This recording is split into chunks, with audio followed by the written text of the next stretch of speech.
जब भारत में अर्थशास्त्र की बात करते हैं तो ये बिल्कुल ठीक से समझ में आता है कि भारत किसानों का देश है, भारत गांव का देश है और खेती में सबका, खेती से सबका जुड़ाव है। आजकल खेती में राजनीति की जा रही ज़्यादा, बहुत ठीक नहीं है और किसान को कई बार, गरीबों को भी के साथ भी अन्याय हो रहा है और उनसे न काम लिया जा रहा है और न ट्रेनिंग दी जा रही है ठीक ठीक तरीके से।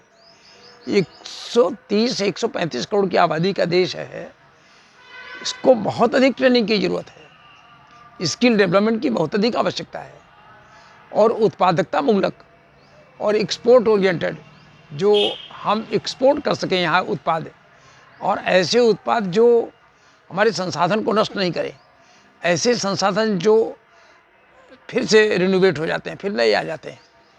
और सबसे अच्छे संसाधन है हमारी वनस्पतियाँ, हमारे जैविक संसाधन। इन जैविक संसाधन का सही सही सदुपयोग किया जाता तो हम दुनिया में बहुत बहुत खुशी और बहुत समृद्ध देश होते हैं। लेकिन पिछले हजारों सालों से इस पर लगातार प्रहार किया गया और पढ़ाई लिखाई में हमको भारत को एक बस बाबूगिरी की पढ़ाई ज़्यादा होगी। पाठ्यक्रम हमारे अच्छे नहीं हैं और हमारी पद्धति भी ठीक नहीं है। नहीं, ये सारी पढ़ाई कर लीजिए, एक दिन इम्तहान ले लेंगे 3 घंटे, उसमें काम हो जाएगा ना, ये बिल्कुल ठीक नहीं है। परीक्षा निरंतर चलनी चाहिए और विद्यार्थी को उत्पादकतामूलक शिक्षा देनी चाहिए। विद्यार्थी कुछ हाथ से भी काम करे, कुछ बनाए, कुछ प्रोड्यूस करे। उसको गप बताते रहते हैं, तो इतिहास बताते रहते हैं और वो बताते रहते हैं, सिद्धांत बताते रहते हैं। प्रैक्टिकल लाइफ में वो जीरो हो जाता है और जिस दिन पढ़ के निकलता है स्कूल से, कॉलेज से, यूनिवर्सिटी से, इवन PhD करने के बाद 25 साल 30 साल तक वो पढ़ता रहता है और उसके बाद वो केवल नौकरी सोचता है, कुछ नहीं। बैठ करके कहीं टीचर हो जाए, कहीं बाबू हो जाए, कहीं क्लर्क हो जाए, कहीं डॉक्टर हो जाए, ये सब ठीक है। लेकिन इसे कितने लोग मिलेंगे? 4%, 4.5%, 5%। तो बाकी 96% लोग, 95% लोग कहाँ जाएंगे? इनके लिए उत्पादकतामूलक शिक्षा के साथ हम कृषि पर आधारित नए उत्पाद तैयार करें और उनको दुनिया में एक्सपोर्ट करें। 200 देश हैं दुनिया में, इनमें बहुत सारे एक्सपोर्ट के हमारे चांसेस हैं। लेकिन प्रत्येक हाथ से कुछ काम लेना शुरू करें तो ज़्यादा अच्छा होगा, बहुत बढ़िया होगा। एक दूसरा, अब हम खेती जो कर रहे हैं ना, वो खेती केवल 4, 6, 10 जिन्स की करते हैं, 4, 6, 10 तरह के अनाज करते हैं। बहुत करीब गेहूँ कर लिया, चावल कर लिया, मक्का कर लिया, है ना, कभी दाल का कर लिया, थोड़ा सा तिलहन का कर लिया। ये ठीक नहीं है। औषधि पौधों की खेती बहुत अधिक आवश्यकता है और उसको जैसा प्रचार होना चाहिए 10 साल, 20 साल में, 25 साल में हुआ नहीं। हमने जंगलों को भी नष्ट किया, बहुत ज़्यादा नष्ट किया और ये सैकड़ों सालों से हुआ। तो हमारे जो संसाधन है वो एक बहुत तीव्र गति से नष्ट हो रहे हैं और हम नई तकनीक, नई खेती, जैसे औषधि में एल्गी भी औषधि है और फंगस भी औषधि है। इनका जो लार्ज स्केल में प्रोडक्शन चाहिए और फिर एक्सपोर्ट करना चाहिए, वो हम नहीं कर पा रहे हैं। स्पाइरुलिना की एक टैबलेट यदि $1 नहीं, यदि आधे $1 में भी जाए और हम यहाँ से बनाएं तो हम रोज़ अरबों का एक्सपोर्ट कर सकते हैं। लेकिन हम तो ऐसे एकदम बेकार आदमी रहे कि हम 1 अरब का मंजन एक दिन में कर जाते हैं और वो विदेश की कंपनियों से लेते हैं। जो चीज़ें हम भारत में बना सकते हैं उनको बिल्कुल किसी सूरत में उनको आयात नहीं करना चाहिए।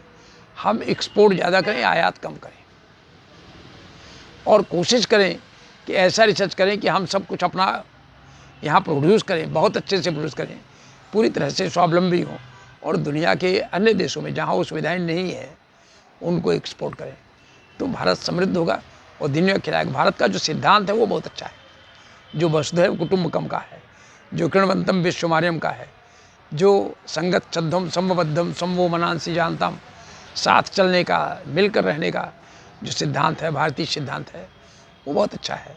तो हमें देखना चाहिए कि चाहे किसान हो, चाहे मजदूर हो, इन सबको निरंतर ट्रेनिंग और फिर ऐसी उत्पादकतामूलक कृषि दें, ऐसी उत्पादकतामूलक शिक्षा दें और ऐसी कृषि दें जिसमें उसको 1 एकड़ में साल में 2 लाख 3 लाख निकल आए। तो कुछ चीज़ें तो ऐसी हैं, एक एकड़ क्या, एक एकड़ में 1-8 अरब की खेती हो सकती है, लेकिन उसके लिए समय लगेगा। हमारे देश में चंदन के वृक्ष, चंदन के जंगल हुआ करते थे, और आज तो चंदन का एक वृक्ष यदि 25 साल पुराना हो जाए और उसमें 10 घन फीट लकड़ी, 5 घन फीट लकड़ी हो जाए, देख ले उसको कैसे कर सकते हैं। तो एक पेड़ 50 लाख एकड़ का हो जाएगा। तो मशरूम से लेकर के, स्पाइरुलिना से लेकर के, और फंगस कल्चर से लेकर के, और फिर छोटे छोटे 1 साल वाले पौधे हैं, 2 साल वाले पौधे हैं, 3 महीने वाले हैं, 6 महीने वाले हैं, 1 साल वाले हैं, इन सब का एक ठीक से देखें कि हाँ कैसे हो सकता है।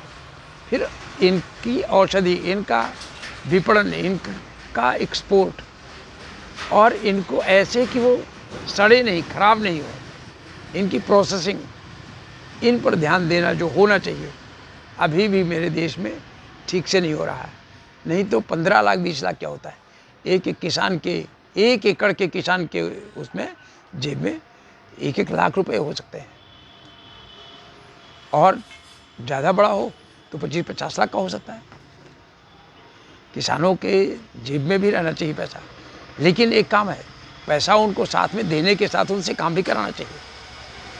ऐसा नहीं कि कुछ लोग तो ऐसे हैं जो केवल ताश खेलते पड़े रहेंगे, और कुछ तो शराब पीने तरह बनाते पड़े रहेंगे। तो आदिवासियों को भी ट्रेनिंग देनी पड़ेगी, उनसे उत्पादकता लें, उनसे उनकी मेहनत कराएं, वो बीमार नहीं हो, जगह जगह दे दें। और यह काम केवल सरकारें नहीं कर सकती, प्राइवेट को देना पड़ेगा, क्योंकि सरकार तो वोट बैंक चाहती है कि हम जीत जाएं, कैसे जीत जाएं, हम फ्री का बिजली दे दें, फ्री का पानी दे दें, फ्री का भोजन दे दें, फ्री का रहना दे दें, फ्री का स्कूटी दे दें। ये बातें बेवकूफ़ी की है, इनसे देश का विकास नहीं होगा। देश का विकास होगा, प्रत्येक हाथ में को काम दे दें, प्रत्येक खेत को पानी दे दें, और इसका ठीक से इसकी व्यवस्था, इसका प्रबंधन ऐसा करें कि हमें अरबों खरबों प्रतिदिन की कमाई हो सके। प्राय देखते हैं कि हमें इंस्ट्रूमेंट्स, उपकरण हम बाहर से मंगाते हैं, रिसर्च नहीं कर सकते, हमारे रिसर्च संस्थान प्रोडक्टिव नहीं है, और हम विदेश के पब्लिकेशन को इतना ज़्यादा देते हैं मान्यता कि वो बहुत अच्छा नहीं है, बहुत ख़राब है, हानिकारक है। कॉपीराइट विदेश का रहता है, मेहनत हम भारतीय करते हैं अपनी यूनिवर्सिटीज में, और पाठ्यक्रम का भारतीयकरण होना चाहिए। पाठ्यक्रम इस तरह का हो जिसमें भारतीय लोगों को, जो भारत ओरिएंटेड हो, भारत को समृद्ध बनाए, भारत को ज्ञान की खान बनाए, और भारत को ऐसा बनाए जो दुनिया की मदद कर सके, सहायता कर सके। हमारे देश की उन्नति हुई है, ऐसा नहीं है, स्वतंत्र भारत में देश उन्नति कर रहा है, काफ़ी हम पीछे गिर गए थे। तो ये और तेज़ी से बढ़ना चाहिए, और तेज़ी से बढ़ना चाहिए। इसके लिए हम विस्तार में अलग अलग बातें करेंगे।